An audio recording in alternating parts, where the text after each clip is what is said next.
Hey guys, Terence here. We're going to have a great show today. Do us a favor, go out and share this right now to all of your various social media areas. We'll be with you in a couple of minutes and get some other people to help join us, or join us, help get people join us.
Hey guys, Terence here again with Let's Talk Reef. Another Tuesday with Paul here. How you doing, Paul? I'm good. How are you, Terence? Doing great, man.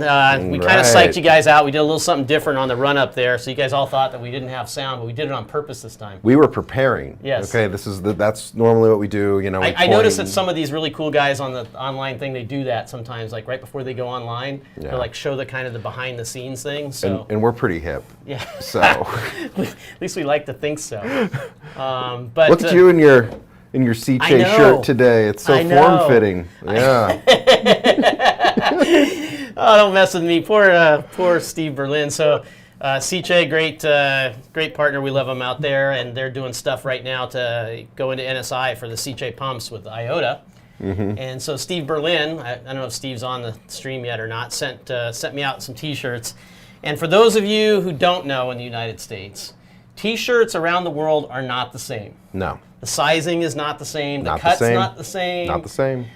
The way they like to wear different things, all completely different. And so if you go to Japan, right, everything is like a size and a half smaller. Right. Like like I'd need to use an XXL. I mean, I'd be like a quadruple X over there. I don't think they make a shirt that fits me. They wouldn't know what to do. And then if in Europe, for some reason or another, they don't like shirts to go below the belt line. Yeah. So they cut them really close down here. And so this is, I usually in US I'll wear a large. This is actually an extra large, and it still looks like it's like it's Hans and Franz. Yeah, you know, exactly. I'm going to pump you up or something. So anyway, trying to give a shout out to CJ. Also, our friends over at Real Reef, right? You got the CJ shirt because of all the testing we've been doing for the IOTA stuff, exactly. Right? So we had a care package for some IOTA related matters. It's really close. It's definitely getting there. Hey, I represent this, Roy. He says Americans are fat. That's not a nice way to be on the street, man. Come on. Seriously. Come on. We're just, you know, yeah. We just, a little bit. Yeah. What's the problem, man? Don't be a hater. But we're going to take a bunch of questions today. What are we going to do on the show? We're going to talk a little bit about our reef keeping lives, because we think you guys are interested in that. We're all reef keepers. We are hobbyists. We're hobbyists, and so there's been a couple of going-ons there. And then I'm going to go to Facebook and kind of live pull out of our Facebook community, which if you guys aren't already on there, you should be. The official Neptune Systems Facebook group. It's like 11,000 people. I don't even remember how many are in there now. We are just adding so many users per day. We can't keep up with it. Right. You know, like there's just so many people that are interested. Yep. So hopefully you guys are getting texts. I see this chat working and stuff. So I don't know. I will check as we speak here. Check out Facebook's chat because he's on Facebook. But I think it's all going well. So anyway, as you guys know, let's start off with what your suggestion was right now, which is we were looking at, I think last week we were looking at some tanks that are actually running the sky. And a lot of people talk about how they saw that it was running kind of white, a little bit more white, which is true. There's a lot of people who like to run that way. It doesn't have to be. I'm going to show you a tank today that somebody who is in NSI shot this video. It's absolutely amazing. It was a great video. It is very white, but it is not. A lot of what we're showing in the sky is more white stuff, but it can go super blue too.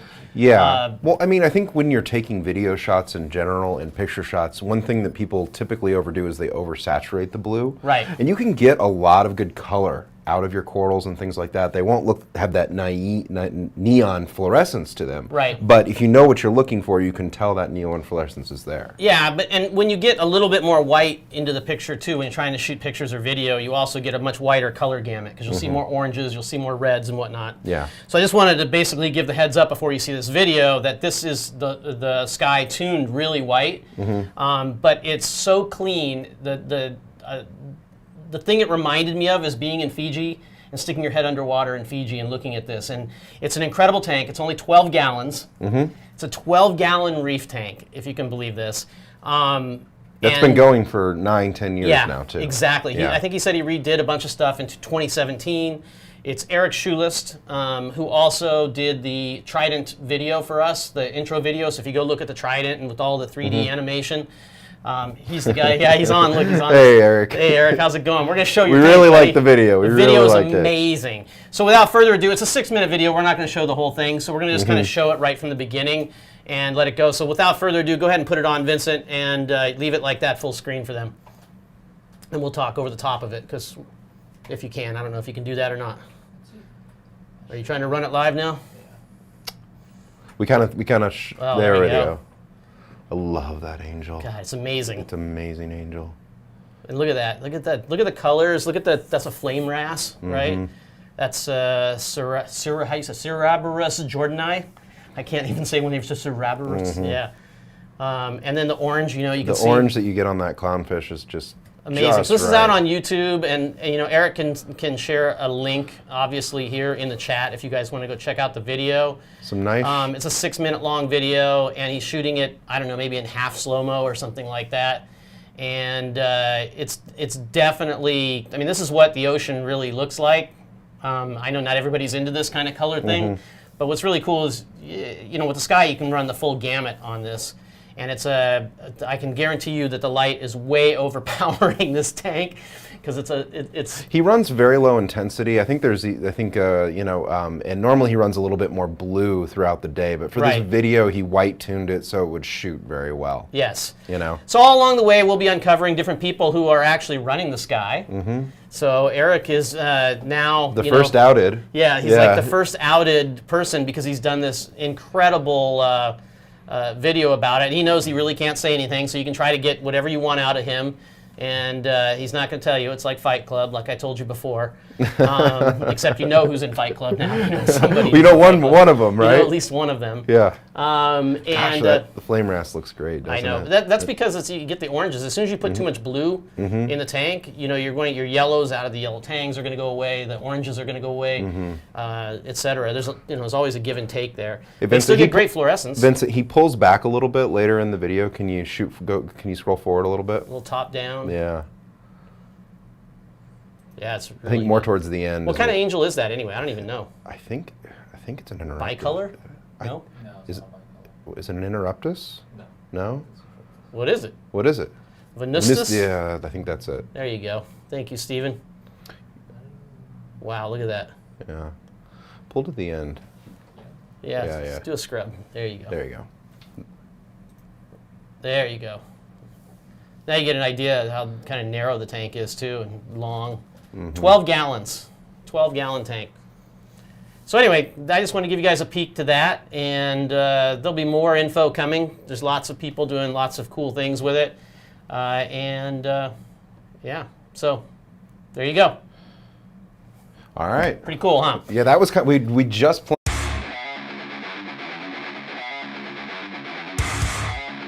So, okay, so next thing, I had an event, not last weekend, but the weekend before. So I had an event the same weekend we'll speak about. Was it the same weekend? Yeah. Well, do you want to go first or you want me to go No, first? no, no, I don't want you to go first. Okay. I want you to go first. So, if you guys haven't seen, my tank has been going out of control. I've been kind of neglecting it and letting it grow. It's been trimmed probably, I think, 3 times now, Vincent. You've helped me at least once with a lot of the stags and corals. And I mean, and Robert's come out there with literally ice chests. Ice chests Yeah. and cut back some of the corals and whatnot. And it needed it again. And quite frankly, I was getting bored of the left-hand side. And so I needed to just the whole left side of the tank rip out. So pull up the full screen, if you would, Vincent, on my tank. The picture? Yeah, the full tank shot. That's some of the coral. Let me find it. That's mine.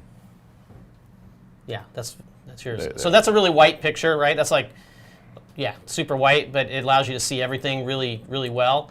And basically everything from the green slimer down and over to the left got not stripped out, but incredibly trimmed back, as well as the entire red dragon on the right. Yeah, I mean, basically what was going on in your tank is you just had those top corals, right? Yeah. That were tabling out and doing everything they were supposed to do, but it was leaving absolutely no light for the corals underneath it. You got a little bit of that reflective light, you know, with the spread pattern, and hit the glass and go underneath, but yeah. So my whole wasn't goal direct with the light. green slimer when I grew it, if you saw the opening shot with the countdown, you can see where the green slimer started a couple years ago, and it's been trimmed back 2 or 3.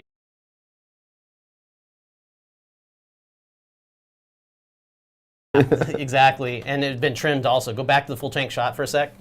So what my whole goal kind of to have fun is there's this whole kind of negative space right in the middle of the tank that's now all filled with corals, Yeah, right? And I basically kept building corals out into that negative space, and the green slimer itself, every time I'd trim it, I would cantilever it out further. So the base of the green slimer is actually in the left third of that. Yep. And what happened recently, go to the one where there's a picture of the tank kind of at an angle from the left, Vincent. Can you see that one? It actually collapsed. The green slimer actually broke off in the bottom and collapsed, and it started to collapse on those other corals on the right. And I was like, okay, now I got to do something about that. And Vincent's going to find it. He's having issues over there. That's a coral in there. That's one of the corals in my tank. I can't see the. That's another coral in the tank. You can just go through them. It's fine. That next one is it. You just passed it, but you've got to get the other one off the screen. That's another picture of the tank. that's true. There is almost no shadowing that tank. We are. Yes. We're excited to bring that to you. Yeah, you guys will be able to experience that soon. You had that one you shot had already, it. Vincent. I think it was higher up. Yeah, it was back. Back? Back, yeah. There you go, right there. So you can see now that the top of the isn't up to the water level. That's because the whole thing had crushed and come down, it'd come right? down. And so it was time now for me to get that because it was hitting the other corals on the other side. So I'm like, what do I need to do? I really didn't want to try to frag it up and sell it all. It's such a pain. And then if I wanted to take it to Roberts, I'd have to drive all the way up to his place. And I was like, I don't know what to do. So I had this idea. We have obviously a club, Bay Area Reefers, right, Vincent? Bar, yep. Bar. And so I said, you know what? With COVID and everything, I don't want a bunch of people coming over to my house either. So I said, I'll tell you what, I'm going to make a limited engagement. It's $250. You come over, you bring your ice chest, and I'm going to rip down the whole left of my tank and equally distribute all the stuff into 6 ice chests. Only 6 people can come. A limited engagement. And so these guys were so happy they came over and their ice chests were just full of frags from all, because I fragged stuff on the right-hand side too. Yeah, you fragged everything. I fragged all kinds of corals for them and put them in there. And I don't have a picture of that yet, but I do have a picture of this stag, the green slimer, outside the tank with my wife, who is the co-owner of this tank. Absolutely. And there is the green slimer. Now, mind you, where her hand is on the bottom, I had already taken off another probably 8 inches of the coral to the right down there before I pulled this out of the tank, and couldn't believe I pulled it out of the tank. That is, I mean, the perspective shot there, the fact that it didn't break as you were bringing it out is just amazing. I had to pull it from underneath the center brace too. And the perspective there, you know it was big, but you really realize, oh my gosh, this thing was the size. When you pick it up and it weighs like 15 pounds, the whole thing. And yeah, and so then people are like, what did you do with it? Well, I can tell you, when I was looking at that, and we have a lot of kind of ocean decor and stuff in our house. And I'm like, wow, this would make a great centerpiece on our table. I'm like, maybe I just leave it outside, right? And just let it dry out. I'm like, all these guys are looking at me like, what are you gonna do with this coral? They're like, I don't have the heart to tell them you can't have any of this. So basically, I went down to the ice chest and went ka-chung, ka-chung, ka-chung, and just handed it out. Kept another piece about like this to put back in my tank, and there you go. So, but that's the fun of it. You can kind of see there's a reflection from the light. You can kind of see in the back. I just basically stripped out that whole area. I mean, it needed it. Yeah. I mean, it was at the point that the tank was overgrown, and the amount of growth and success that you've had, it was actually, it was bringing down the tank a little bit. Yeah, you know? absolutely. And Brian O'Toole says, was that grown from one frag? Absolutely. It was a 2-inch frag from Neptune Aquatics that I got originally about 3 years ago. Yep. And it's been, cut back multiple times since then as it grew out. So, yeah. Anyway, it's a fun hobby, and this is part of it, right? And it's kind of bittersweet when you see this like giant coral coming out of your tank, It's like all your work, right? And you go back and look, and it looks like a wasteland, right? Complete wasteland there. Yeah. So anyway, that's part of my journey on that weekend, and now we can talk about Paul's. So if you forget, Paul has an amazing SPS tank in a very small box, relatively, in his office, right? It's what, 40 gallons, right? It's a Red Sea 170. Okay. So that's a 34-gallon aquarium. Oh, 34. Okay. Yeah, and I had a misfortune, not last weekend, but the weekend before last. I was not in the San Jose area, but first off, I want to talk a little bit about how I maintain my tank. Okay. Right. Generally, I try to keep an alkalinity level between 8 and 9. Okay, that's about what I do too. I'd like to keep my calcium above 350. Right. Yeah, I'm usually at 450. I find that's been my success, and I like to do 20-25% water changes at least every 2 weeks. Okay. That's what I've been doing for the last 2.5 years, and it's been working very well. We did on our last live stream. You took some great video. Pull up the picture of like a full tank shot. You have a full tank shot of his? You don't, huh? Yeah. Okay. So I guess you just have that top down? But we had that video that we showed last time. We showed that video last week. You guys go look it up. And it was... colors are amazing. Looking really good and everything like that. Well, so I did my water change on And that one's been running under the sky for months and months and months now, too. That's been running under the sky, one of the longest of any in the office, more than 6 months. Yeah. And had been doing great. My alkalinity consumption, before Sky was at about 35, 40 milliliters a day. I was all the way up to about 70, 75 milliliters a day. Right. I did the water change like I normally did, and I was like, it's sliming more than usual. That's a little interesting. I blew it all off, and et cetera, et cetera. And I did my water change when I usually do my water change about 3:30, 4 o'clock on a Friday afternoon. And hey, have a good weekend, everyone. I'll see you Monday. Then I started getting messages on Sunday when Kurt came into the office and some other people came into the office to take care of their tanks and do some work, that my tank wasn't looking good. Right. And I took a look at my alkalinity. It was up to about 10, do you have pictures of that? Up to about 10.5 or so. We can go through the fusion. And so is this what it looked like? These are the pictures that I was getting sent. Right. When you first look at that, I didn't get any good white shots, but when you first look at that, you can start to see some really obvious things. Usually that coral in the top right-hand corner is nice and green. Got some right? green in it, yeah. The Fluoresces green. The Ven fluoresces green. It has just a very pale green. The purple polyp nasuta in the bottom left-hand corner also has this nice base to it, greenish base to it. And then the Pluto, which is one of my newest corals that has just been the little engine that could, and one of my favorite corals right now, is usually this bright yellow-green, right? Almost the color of the Disney that's right in the middle. Right. And I was like, oh, that doesn't look good. I took a look at my trident, you know, and the alkalinity was rising. Right. Okay. So normally my alkalinity stays nice and flat, right. but it had been rising. I noticed my calcium was really So the corals weren't happy. They weren't taking up as much alkalinity as they normally did. did. They basically stopped uptake of alkalinity, I believe, probably sometime on Friday or Saturday. Right. And I was continuing to put 70, 80 milliliters, you know, in a 34-gallon tank, right?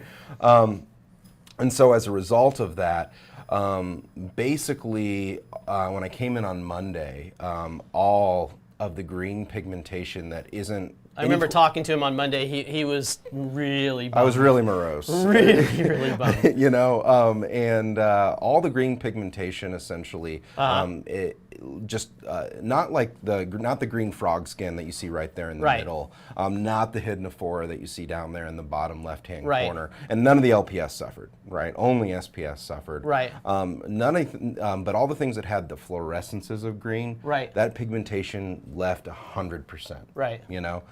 And it probably wasn't like a bad water change because other people use the same water. Other people use the same water change. It could have been something in the brute trash can. Yeah. Okay. Because we have these giant vats in the back that we build salt water in or make salt water in, and then you transfer it into a brute and then bring it around. So it might have been in the brute trash can. Usually, I'm very diligent about wiping that out. So it could have been something in the brute. But that would specifically target that green pigment fluorescence was very interesting to me. And then part of what confounded all this too, I had been running on an old batch of reagents that I never calibrated the trident to. I really wasn't concerned because the tank was doing well and was just maintaining. And again, we're looking at precision all the time. You know, that's the most value, right? If you know something is showing an 8, but you really know it's 8.5 because of how you know your tank, so it doesn't really matter. Doesn't really matter that much. And so, and I just hadn't gotten a chance to ever calibrating that the trident on that batch of reagents. And even when I changed reagents, it stayed consistent and everything like that. Well, then I finally did this water change. I also did a trident calibration and a reagent change at the same time. Right. And I found out right then, I'm not actually running 8.5. I'm running 8. I'm not running actually 8. I'm running 9.5 right now. And so I was like, okay, well that's okay, right? But I think also my calcium, I had just gotten lazy. Who told you that? You told me that. I looked at his data. So Paul Paul didn't know. Come on now, give me a little credit. I knew the calcium was low, but it had been low for so long. But dude, it was really low. It was like 320. And I think my mistake was I was not increasing my calcium dosing to keep up with my alkalinity consumption. Right. The water change just precipitated. You know you can tie that in your apex, right, together, right? And I knew it was there, but you know, and granted, I was pushing up calcium slowly but surely, but you know, didn't see it as a major concern. But I think with the act of doing that water change, you know, and the high difference of high alkalinity, higher than I thought it was, and low calcium, caused. Right, and you're a small tank. Things happen fast in a small tank. You have corals and there's zooxanthellae that can get aggravated by different things. So it's hard to know. But now what's up? It's rebounding great. You know, and I was really morose last week about the whole thing. But this is a shot that Vincent put on today with a filter. Right, but so I'm running lower par, but you can already see in this very white shot, a lot of that green is already coming back into it. The green in the Ven in the top left-hand corner. Your trident's controlling your dose, right? Because Jay was asking you. My trident was controlling my dose, but you have to understand that I knew my calcium was low, right? I just didn't think it was a big deal. Yeah. You know, and we don't know that that's what it is for sure. We don't know what that's what it was. But I would never recommend somebody running 9.5 or whatever with a 320 on their calcium. I thought I was at an 8. I didn't calibrate my trident because I didn't calibrate it. I was being lazy. And I'm the biggest culprit of being lazy. That's why I keep my levels like super high, so that I've got like this huge buffer. So I no pun intended. If I had known, I don't keep my. If I had known my alkalinity was truly that high, I would have done some changes, you know, as a result of that. But You know, I stay busy for you guys. Yep. You know, I mean, I know that's no excuse, but you know, we stay very focused and busy, and I just didn't go to the back to get a calibration solution. Well, there you go. So, but I think it's going to rebound, and I think I'll be back on track in about a month or so. Okay. You know, where I was. That's Any my goal. favorites on there, Vincent, that we've got to answer before I get into what we're going to do next? And please take away the picture. It's still hard to see, knowing what it looked like. I come in every morning, and it's like, So Jay asked how old my tank is. I actually just got a little history thing on my Facebook today, which showed the stand, and it said the stand came in 6 years ago. So, yeah. so I think the tank, the glass went in at about probably 5.5 or just close to 6. I think it went in at the beginning part of 2016, if I'm not mistaken. Is that right? 2016, or late part of 2015. Late part of 2015, I think. Yeah. And then there was, you know, like 6 or 8 months where I didn't really have anything in it at all, and then I didn't really have any corals for another time. I just had fish in there, and then got everything rolling. And so, yeah, so I'd say corals are in there about probably 4.5, 5 years, somewhere like that. Jim's got a good question there. Yeah. What sort of alk demand change did you see immediately after this maintenance? So, Jim, great question. I wasn't paying attention, but looking in hindsight, my alkalinity. I think he was talking about Terence's. Oh. Oh, you're talking about me. Oh, okay. On my tank. Oh, this is a very good, okay. Yeah, that's a great question. Yes, Yeah. okay, so on my, Sorry, Jim. he's talking, yeah. So on mine, I was having actually a hard time keeping up in my tank with my calcium reactor. And I have a big Geo's Reef calcium reactor. And so I have also 2-part on there, and was also dosing 2-part as well. And to do that, it was still keeping around 8.2 or whatever. As soon as I took all this stuff out, I turned off the dosing right away because I knew it was going to obviously change it dramatically.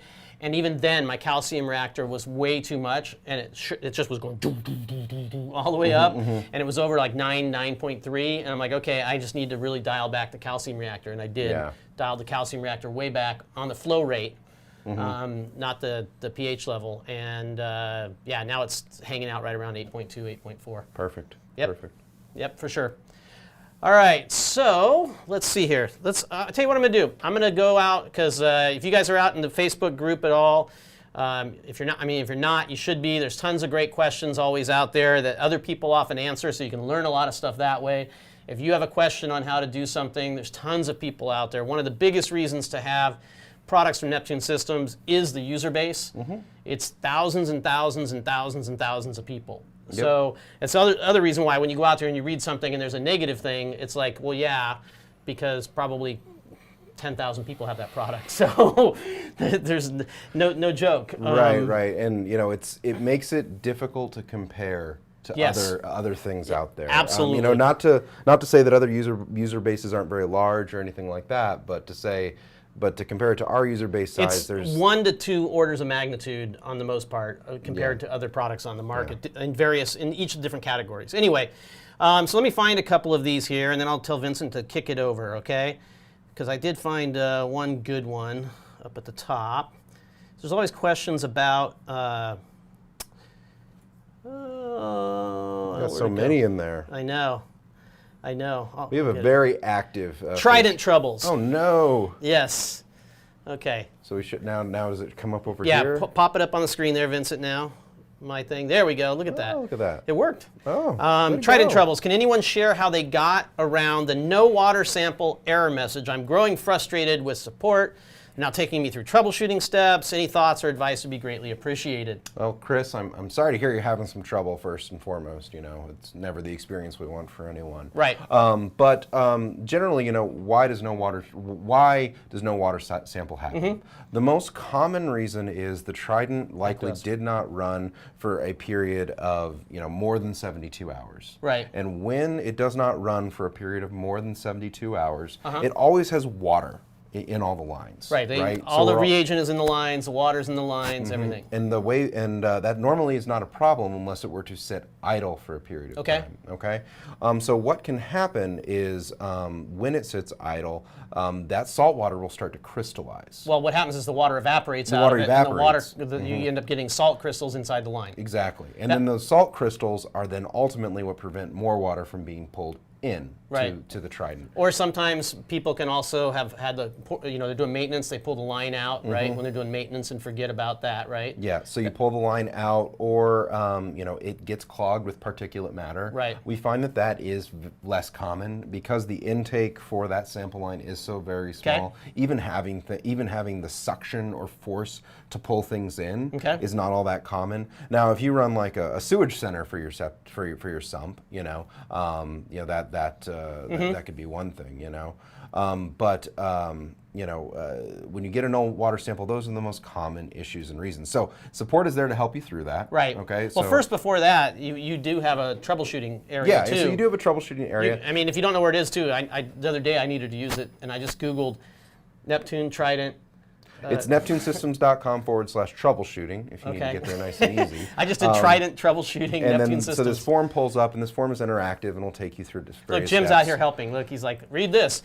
This is going on. Jim's actually Thank you. Jim's So doing, I'm going to go through the. For those who don't know, I don't know about. I haven't read Chris's specific support. No, I understand. It was a Terence. good thing to tell people though what things they might want to look for to begin with. Is all. Right. We're not trying to solve his problem, just so you know. Yeah. We're trying to help everybody who might have issues like this. So that's one part about this. The other thing that can happen in no water sample area, it could be that your cuvette is dirty. It could be that for some reason your cuvette overflowed, and so the optical eye that actually that measures the light intensity, is blocked in some way with salt crystals or something like that. Right. We can clean that. It could also mean that you're having some hardware issues, and we're going to need to help you out. Right. The most important thing is go through neptunesystems.com. Follow the troubleshooting guide. Okay. If that troubleshooting guide does not answer your question, then reach out to our support team. And what's really cool about that troubleshooting guide, if it doesn't, resolve the issue in terms of, you'll have the opportunity right there to say, I want to create a ticket. Okay? Right. And then we get all of those answers that you've already answered in that troubleshooting ticket. We get all those answers to So when we do contact you, we already have a head start. And then I also just want to comment too, I do want to comment too that there are some new troubleshooting resources coming, specifically a video guide of how to declog lines, a video guide on how to clean the cuvette, a video guide. Well, wait a second. How to clean the cuvette? Yes. Okay. There will be because it is required sometimes. And the thing is that 95 times out of 100, it's people aren't going to have that issue. Yes. But there are edge cases where people can have that situation occur earlier than it would normally occur. And that may be for any number of reasons. Correct. Okay. So,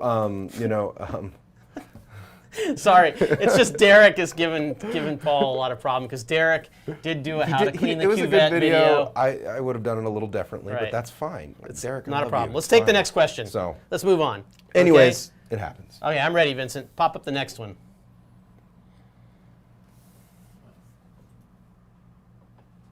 Okay, we got a new preview feature here in our software, and Vincent's trying to get it rolling. This is from Chris Norman. Thank you, Chris Norman. Not too long ago, some of you may have had this question. How can I adjust my heater in the... I'd like to read the question, Paul. I was getting excited. How can I adjust my heater in the Reef tank to be more balanced and not up and down? Currently, I have two heaters on two separated outlets, 300 watts apiece on a 150-gallon system. What should I set the first one for and the second one to fall back when the first one fails?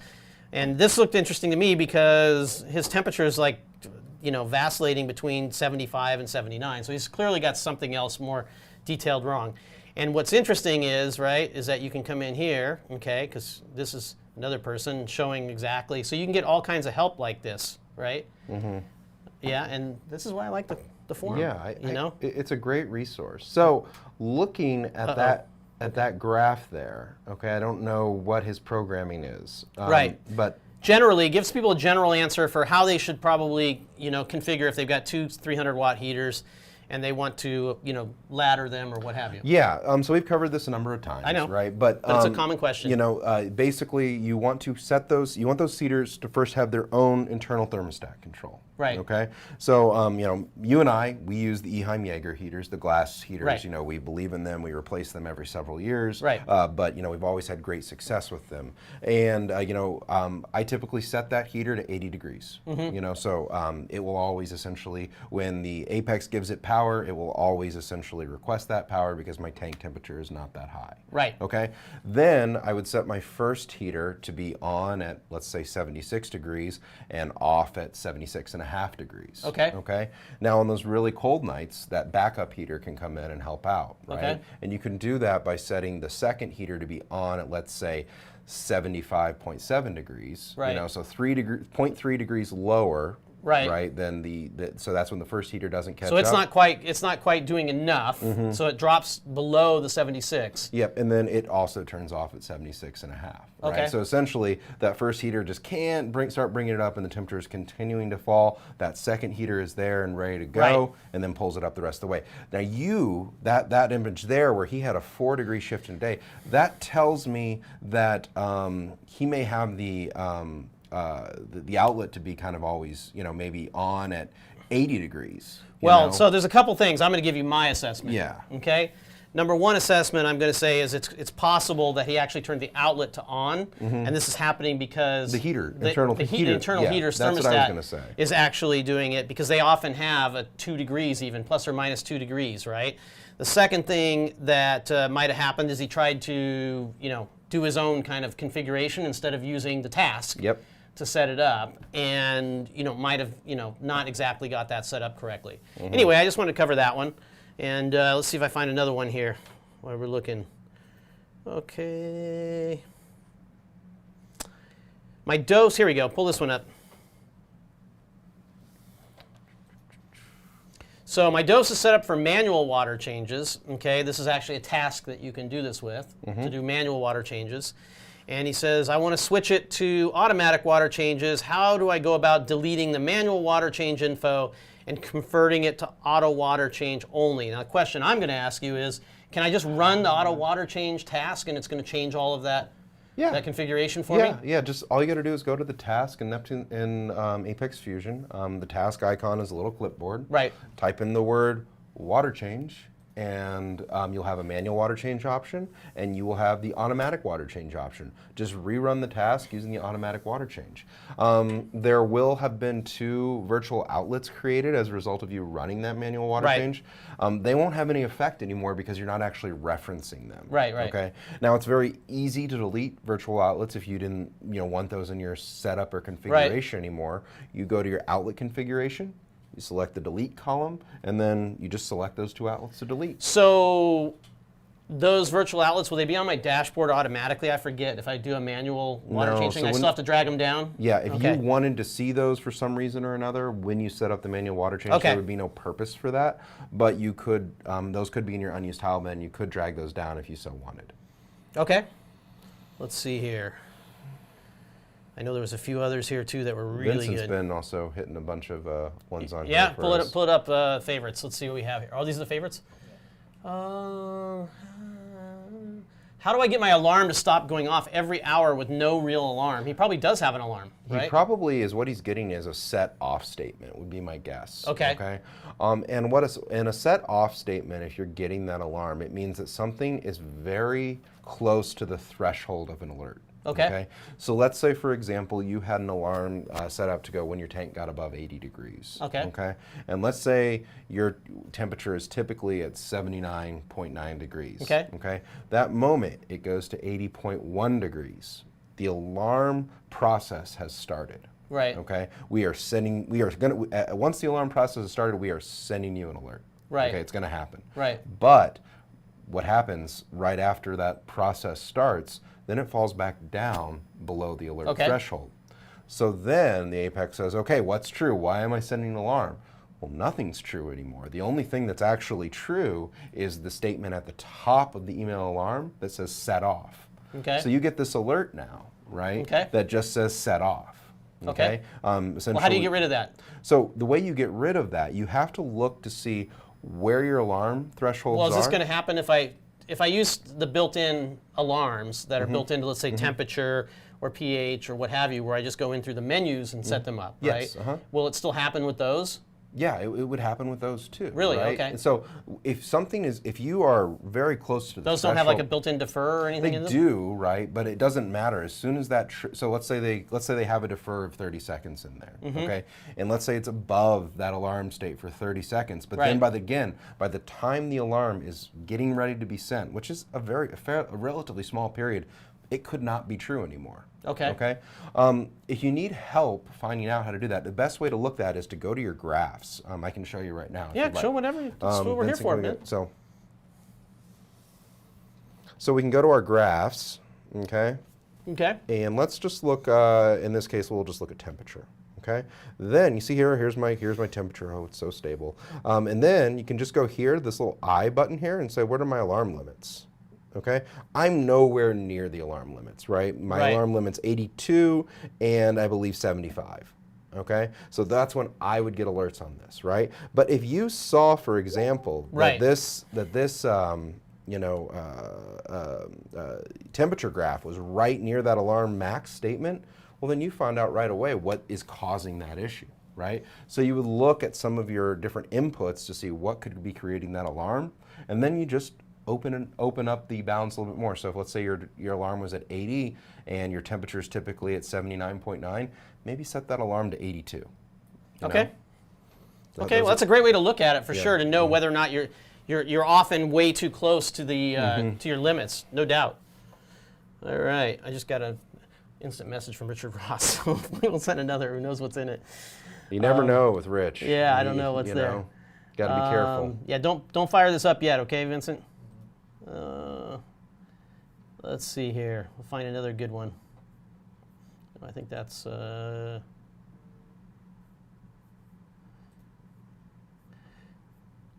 It's a fine one. We can answer it. If you want. That's the one always on, basically. Yeah. That's that question. We got more up there. Let's see what's up there. Yeah, go to my favorites. Let's see here. Okay. Jay Bretsky says, I thought you shouldn't run heaters on an EB832 directly. Jay, that's actually a little bit more refined. When you hear that said, what it means... Sorry. Okay. I just saw this. I'm gonna go back to Jay in a second. So before we started the stream, and Paul saw the Euro shirt that I have that I'll probably never wear again. Now that I'm getting chastised about it, and probably Nancy's going to give me all kinds of, Why would you wear this? Why? Because I wanted to give it, a little love to CJ. Okay. You should. But they didn't send a Paul size shirt. They did not. I don't think it's made. They did not. It would have been a spinnaker. Right. But yeah. So basically, Paul, when I get ready before we go on camera, Paul's like, "Hey, do you have a fanny pack? To go with that? Because of like a European tourist, I think." And so now, of course, Derek comes up and says the same thing. Does Terence have a fanny pack on?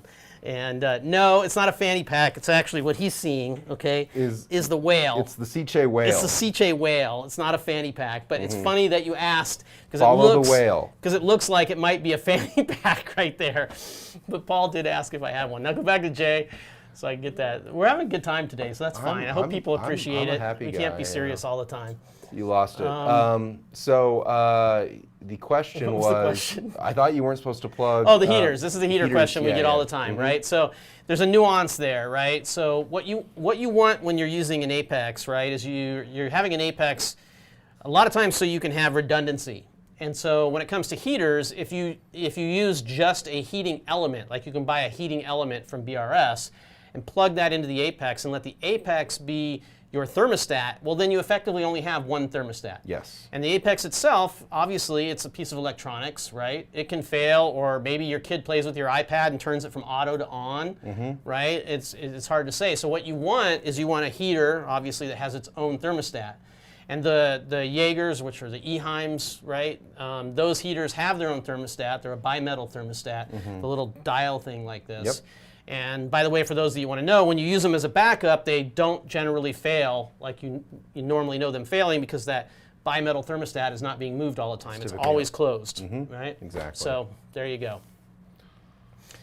All right, we have another question up there. I have to find another one on Facebook. Okay, so here's M. Ruskin. This is a good one. New to Apex, is there an online guide for beginners to learn how to program? First of all, this is a really good question. You don't need to program to basically use an Apex. That's the first thing.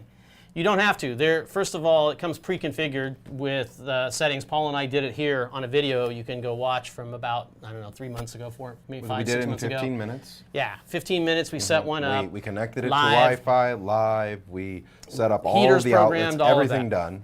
So that starts out that way, but then you also have all the tasks that get everything set up. But what's really cool is that you're not just left there to whatever you can do with menus and scripts that way. You actually then can go one step further if you want to learn how to do more cool things, and the sky's the limit really with with the Apex in terms of setting it up and programming and whatnot. And in that regard, what I would suggest is obviously use the groups, okay, use the videos that are out there by us and by some of the other experts out there, and then John Halsey has the best guides out on Reef to Reef. Go out to Reef to Reef. Look at the guides that he has out there. He is the guy who knows. Suncrest Reef on Reef to Reef. Yeah, Suncrest Reef. And essentially, people often try to overcomplicate things when you ask in a Facebook group or something like that, which is okay. You guys are trying to be very thorough, right? But it's usually a very simple question that you probably have, and one that we probably have already answered in a very simple way. So the best thing to do is find that task menu. Whatever you're trying to do, just write it in the little filter field. Right. And all of the things that relate to temperature, all of the things that relate to a return pump, a skimmer, right? You just type in those words, and we probably have a click-through menu that you don't actually have to do anything with. Well, it's kind of like, I mean, I also... I saw one today that was like, hey, how do I set up my skimmer to turn off my return pump? Right. There's a task for that, right? And just go to the skimmer task, and it's going to take care of it. One of the things I try to equate it to is very similar. We're using a Canon SLR here, right? And if somebody gets a brand new SLR camera these days and goes to use it and asks, well, what can I do? How do I use this? It seems like a really complicated camera. It's like, no, turn the thing to auto and start taking pictures. Right? They've already start taking pictures. They kind of figured out how to do most of the things, but at the same time, if you go to the Canon group and ask them, how do I take pictures, they're going to say, well, let me teach you about an f-stop. Yeah. Okay? Let me teach you how to go into the custom menu. Let me teach you how to, oh, you didn't set up the special XYZ firmware on this or whatever. Yeah. And you immediately get drowned in all of this when all you want to do is go out and take pictures. And the Apex works the exact same way. You set it up into auto mode, and most things are all taken care of. But when you want to then go in and do the manual things and do these other things, you have it available to do it. And if you prefer more traditional sort of experience, there is get started guides. Yep. We kind of replicate everything in there in written form. If you want to go through the setup process using get started guides, you can use that. Yep.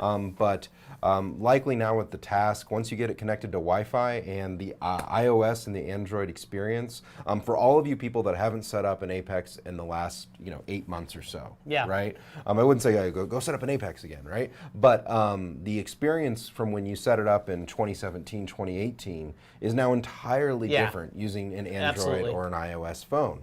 And I've gone through that, I think, with Let's Right. I think the long story short, Paul, is just don't be daunted by, a lot of people want to show you all of this really complicated stuff that they did, and quite frankly, a lot of it's super cool. But resist the urge to do that out of the gate and just do the basic stuff that's easy from clicks. And I saw somebody up there said, yeah, Google's your friend, or use Google or whatever. Here's a little tip for people too when you're having fun with somebody. There's a thing called let me Google that for you. I love doing that through Google. So it's actually a website that you can go to, Yes. and it's just a GIF of essentially you Googling what they just asked. You, yes. You can have fun with that. It's a lot of fun. Okay. Okay. People are probably asking for T-shirts that you never sent them, Paul. All right, let me see what else we got a question here. It's not intentional. I'm sorry. I know I have swag to send out. They come to me, man. They don't I know, and I've gotten emails from you, dude. You really need, and I'm like, hey, I'll get to it. And I'm sorry. It's a Paul problem. Don't blame Neptune Systems. I'm trying to find other questions here. Do you put them up on the screen up there for me? They want to see Eric's pizza box. I don't remember that. Yeah, I don't know about that. No, picture. Up there, favorite comments. Throw me my favorites up there. Yeah, let me look at that real quick. And you guys can fire away any questions too, because we're doing all questions today. We're doing questions. This one or this one? Yeah, I can cover those. That's too deep. Those are too deep of a dive, too much in the weeds for what we're doing here. Somebody did ask if they wanted to plug, I can't find it on here, somebody asked if I have something like an Ecotech pump that can't be controlled any longer, right, because it's on Mobius. Can I still plug it into the 832? And in fact, yeah, you absolutely can. If you wanted, you could just set it to always on. And it's kind of handy too, sometimes to have devices plugged in, even if they're generally always on, because sometimes they fail when you're not at home, and you can actually bounce them off and on and get them back working again. And I do that with my pool controller. I actually have my pool controller plugged into an Apex, so I can, because it hangs all the time, and so I can reset it. So that's always handy too. All right. Other questions, Paul? You got any others you see?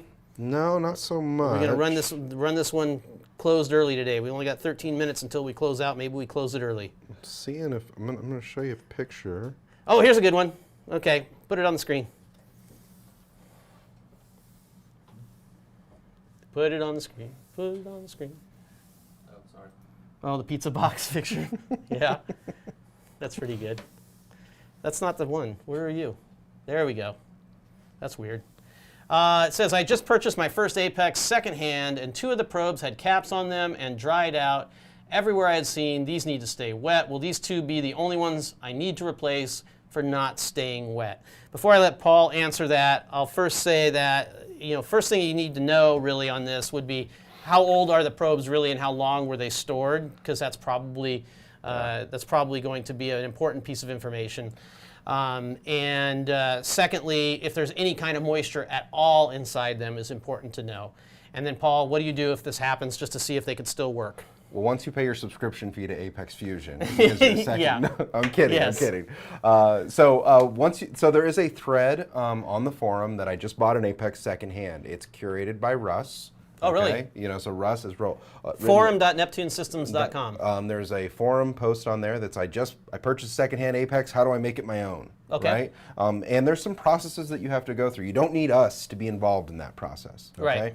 Right. In terms of the probes, the showing behavior that's common with the ORP probe, which is running inverse to your pH. Okay. Right. So as pH is high during the day, ORP is very low. Okay. As pH is low during the day, ORP is very high. If you see that behavior, both probes are good. Okay. Now, you probably will have to calibrate that dried out pH probe that is a little bit older more often, Right. but because it won't hold that calibration quite as long. That's just as probes get older in general. But a probe that's dried out, Right. and then you rehydrate, and then it's old on top of that, you just have to do it more often. Now, one way you can tell if it's a really old probe, okay, is if it's a single junction probe. And the way that you can tell if it's a single junction probe is if it doesn't have a black stopper in the middle of it. So if you hold it up to the light and you see a black stopper right in the middle, that's a double junction probe. And yeah, I will give a plug for Neptune Systems here. We do only use double junction probes now. Yep.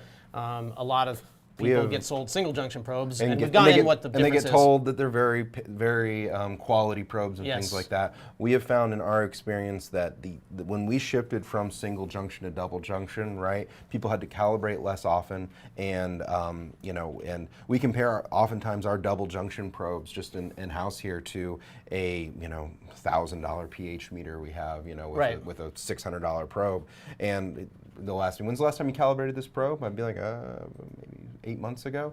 Still spot on. Yeah, You know? yeah. Double junction probes are great if you're on a budget, right? A single junction probe is fine. It's a budget And probe is fine. There's nothing wrong You with that. can use a BRS probe or something like that. Yep. It'll be fine, but just realize that you're going to need to calibrate that more. AJ often. thinks we owe him a hoodie and a hat. We do. I've sent you Do 3 we? emails, dude. Do I've we? sent you emails. Call me. Okay. 408-275-2205. There you go, AJ. That's the Neptune Systems number. And We're not trying to. If not, leave If a Paul is voicemail. ghosting you, you let me know, man. Okay. If I'm not available, leave a voicemail and I'll get back to you. Okay. All right. Let's take one more question and let's close it down for today. How about that? Yeah. I agree. Yeah. Anything else up there, Vincent? Or I got to find one. Oh, this is it. He's got all sorts of things. Oh, okay.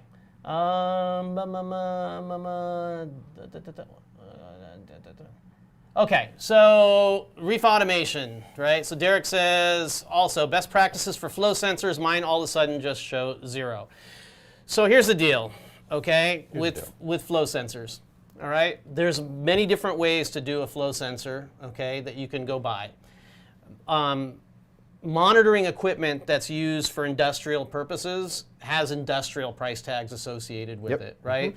And so if you go to a big aquarium and they have big pipes like this and they want to do flow sensing, they use an ultrasonic flow sensor, has a couple, a send unit and a receive unit. It basically bounces the signal up and over, and it measures the time that the sound wave took to get over. I don't know, all the science of it, right? But they cost, mega money, right?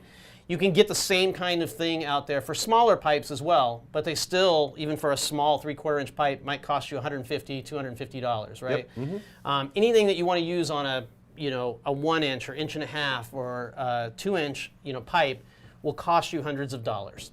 So basically what we wanted to do with the flow sensing that we have is give people an option in the hobby that allows them to have flow monitoring. But the trade-off is that there's a little bit more maintenance that has to go on, because the way that it works is there is actually a propeller that's in there, or a rotor that's in there, paddle wheel in there, a piece of mechanical equipment that turns.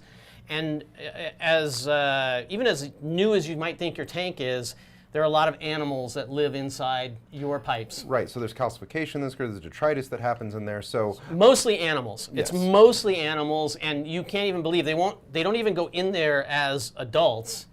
They go in there as, larvae, and then all of a sudden you have little tiny snail shells and things like this. They just live inside the flow of the pipes, and they get in there and they stop the thing. So that's why they come with unions on them. And you pull the union off, it's part of your maintenance. Take them out, clean them out, make sure they spin. If you want to clean them because they have calcification or some other really grimy stuff in, if you want to dunk them in water, you can't dunk the whole thing in water, but you can take like a tray and put, soak it like this up to where the wire starts, basically. So on the 1/4 inch, that's a very small tray. Yes. Right. So Right. the idea here is there's a seal on that flow sensor, and then you see a bunch of where screws. the electronics are. Right. Don't ever open those screws or Correct. that seal. Right. Oftentimes it will not reseal appropriately, and water will then accrue inside the electronics. Right. So what you have to do is you have to make sure water does not go above the seal when you are soaking it, and you just leave it in that tray for a little while. Okay, it's going to clean it out. You could also, take the flow sensor out, and then run it in some citric acid, with a pump and things like that. Simply the 1/4 inch flow sensor, that may work really well. It could also just be that the flow sensor has gotten long in the tooth. Right. It may have incurred some water intrusion at some point, and it's just time to replace it. Yeah, vermetids. David said vermetids are absolutely a big deal. And I'll tell you guys, I'm not saying that equipment is cheap, right? But as far as the flow sensors are concerned, especially with the unions, especially on the 2-inch one, the 2-inch flow sensor that we have, which you can, by the way, people say, well, what do I use a 2-inch flow sensor? Like if you're running even 1.25 inch, 1.5, you basically step it down. 2 inch, you go up to 2 inch, and then you reduce it back down to 1.25 inch. Exactly. If you're running 1 inch or 3/4 inch, you run the 1-inch one. But just the unions on that 2-inch sensor can cost $20, $25 a piece just for the unions if you go out and try to buy them in the retail market. So anyway, that's what you do if they start reading to 0, and they probably need a cleaning. And there you go. Yeah. Anything else that we see here? Jeff Bednarik says, should the fan on the EB832 be serviced for dust from time to time, similar to fans on lights and such? It's not a user serviceable thing.